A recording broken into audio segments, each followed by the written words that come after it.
And as Pastor Greg opened up the service, these characters in the Christmas story touch my heart. I've preached on every one of them individually, and I've preached on them together. Today, I had a thought that I've never had in my life, and I had it while I was sitting there. We get to do something today that those Christmas characters never got to do. So, let's start with Mary. Mary lived with Jesus inside of her. Everything Mary did from the moment she found out that she was carrying the Son of God, everything she did, all of her eating, her activities, even her worship, was done knowing that God was inside of her. That should be our example as well. Everything I do in my life should be affected by the fact that Jesus Christ lives in me.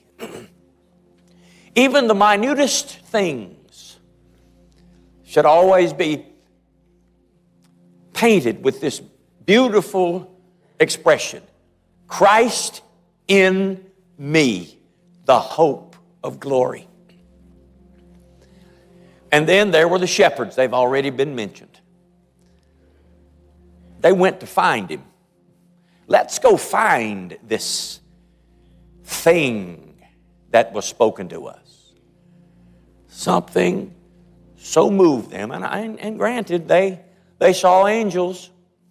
The sky lit up, but they weren't talking about the choir. Did you notice that? They weren't talking about this gathering of angels. They said, let's go see this thing that they've told us about. And that should be our ambition in life. Let's just go. Let's walk. Let's proceed in faith. He's already found us, but let's go find him. And then there were the wise men. You know, before they even knelt to worship, they had to follow a star. Don't just look at the worshiping, the gifts they brought, gold, frankincense, and myrrh. Be reminded that in a very faraway place, these men who knew Scripture were motivated, moved to follow a star for 1,000 miles. Yeah, before they worshiped, they followed. They went after. They believed what they read.